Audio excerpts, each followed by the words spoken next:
Hello everyone, it's Skil here from the Grim Reapers, and today I'll be going through a short hardware review and my first impressions video for the Pimax Crystal VR headset. For the purposes of full disclosure, Pimax sent me the Crystal for this review. They didn't ask for any favourable comments, only that I give my honest opinions and feedback. They also asked that I point out that although the hardware for the headset is pretty much the final version, the software is still going through testing versions. Whilst I give a little bit of an introduction to this video, I'll play some B-roll footage of one of my first flights in the Pimax in DCS. Now this is my first time trying to do a real-time recording whilst flying in VR, so I'm just recording the DCS mirror which was displayed on my monitor. It doesn't really show how amazing and immersive it is to be in the headset, but it gives you an idea where I'm looking. Just to give a little bit of background on what qualifications I have to carry out a review for a VR headset. I've been flying flight sims for over 30 years.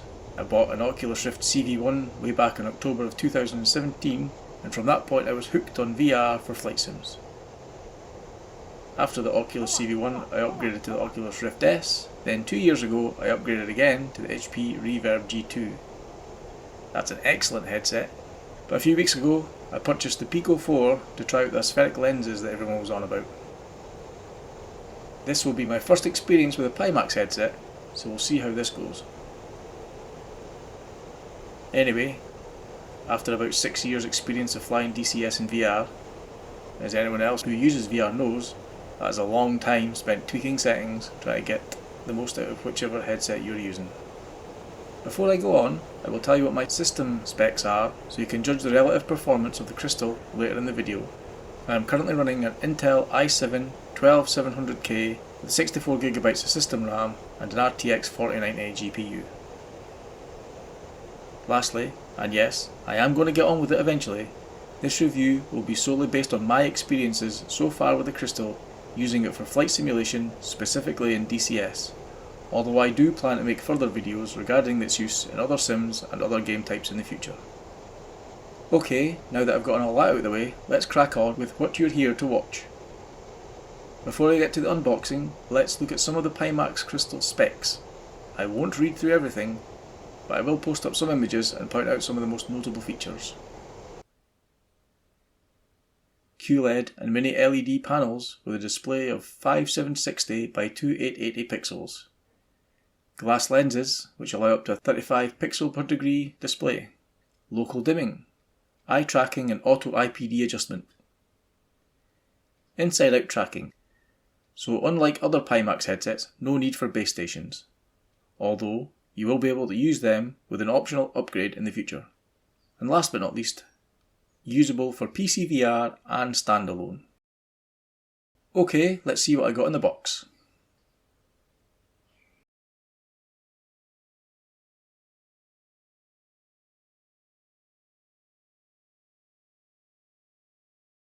Here's a replacement facial interface.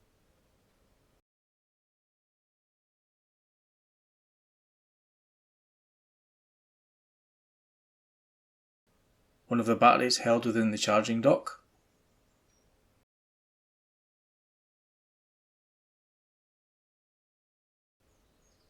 A second battery.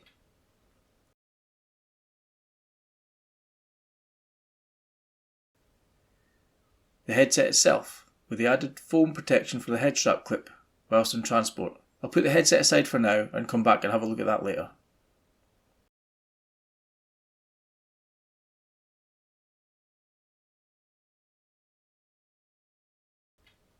The controllers feel nice and light, but not too light. Not flimsy.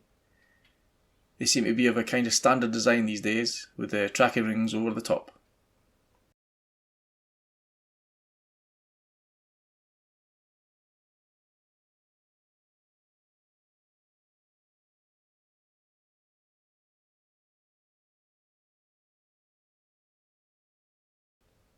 Quick start guide and after sales guide.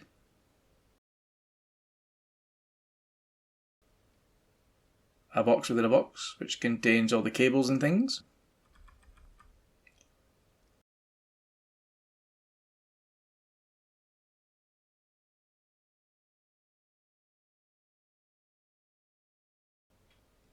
Another small box, a packet containing a screwdriver and screws, I guess for changing out the lenses, and a glass cleaning cloth.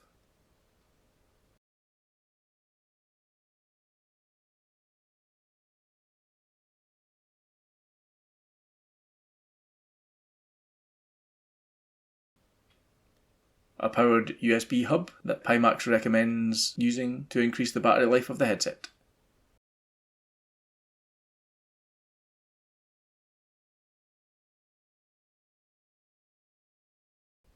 Another box with some cables, a couple of USB-A to USB-Cs. The headset itself. It feels really good to the touch, and despite its size being larger than the headsets I've used in the past, it feels a lot lighter than I was expecting. And as you can see, this one has the added DMAS headphones attached.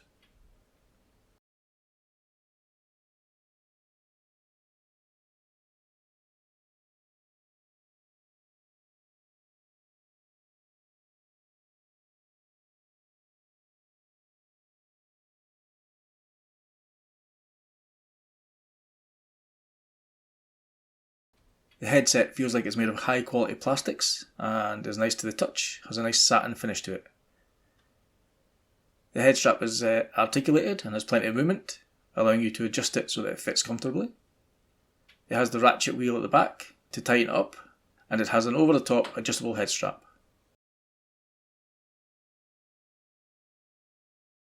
Here we have the DMAS over-ear headphones.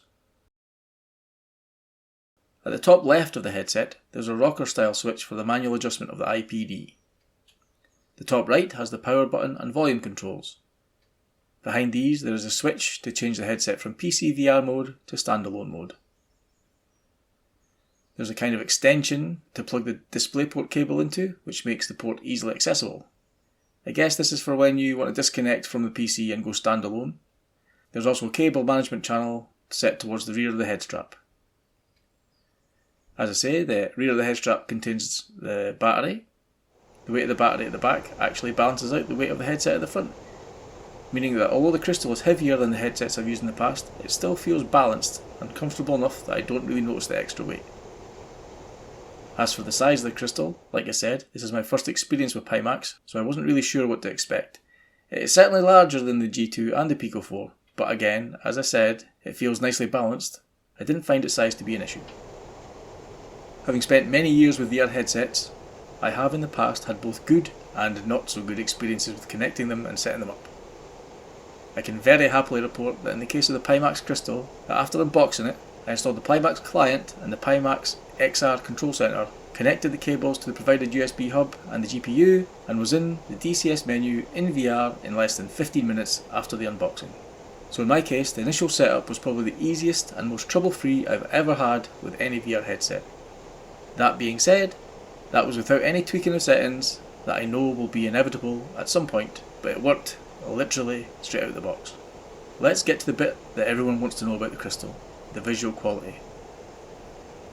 Now I know this simply doesn't do the Crystal any justice, but whilst I talk about the visuals, I will show some through the lens footage, and even this poor quality footage, filmed with my mobile phone held up to the lens, hopefully you can get a bit of an idea of how clear the image is. So, like I said, I plugged it in and went straight into DCS, without changing any of my in-game settings or any of the Pimax settings, which meant leaving it at its native resolution. And the only word I can use to describe what I saw when I first put the headset on is wow. I mean seriously, wow. It was almost like my first experience of VR all over again.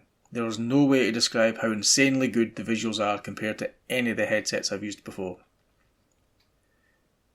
The image is super sharp, crisp and clear, much sharper than even the centre of the small sweet spot in the G2.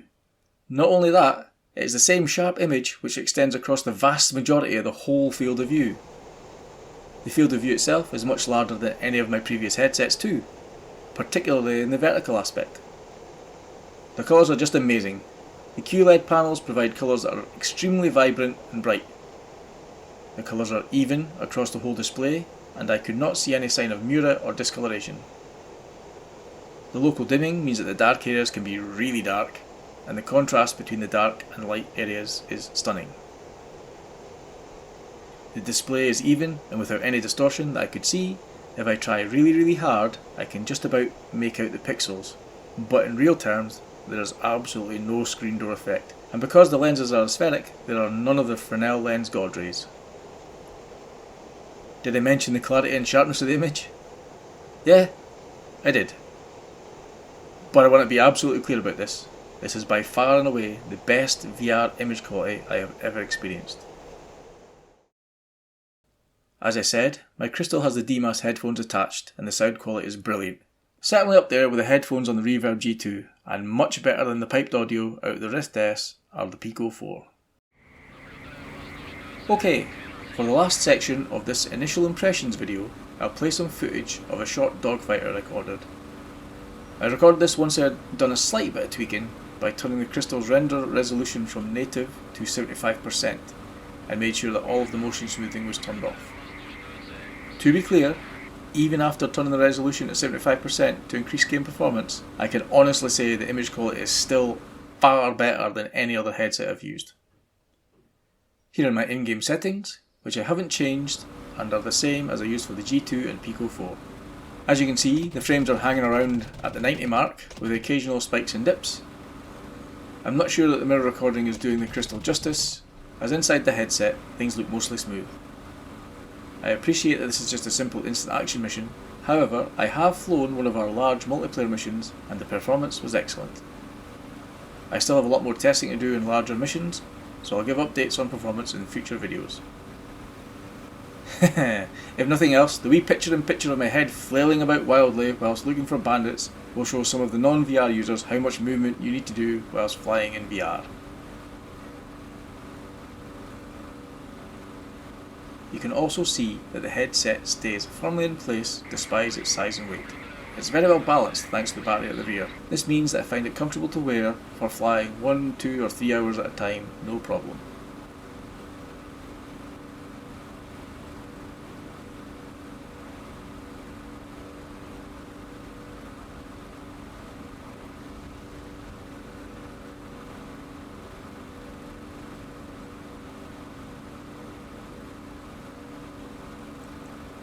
Right, I'm going to wrap this first impressions video up or I'm going to be here all night. So far, I am utterly impressed with the Pimax Crystal. So much so that I can't see myself being able to go back to flying in any of my other headsets. I know I'm still in the honeymoon period with this headset and I'm still giddy with the good stuff. I'm sure after more use I will find some things that I don't like so much, as well as maybe some more things I do. I know I have barely scratched the surface with the Crystal, and one of the main things I can't wait to try is the eye tracking and the dynamic foveated rendering, which I hope will mean I can play DCS at a solid 90 frames per second at the Crystal's native resolution, but we'll see.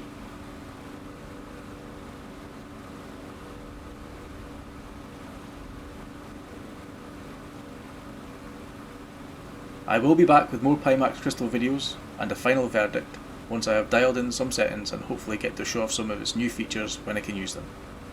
But in the meantime, thank you all for taking the time to watch this review, and I'll catch you later.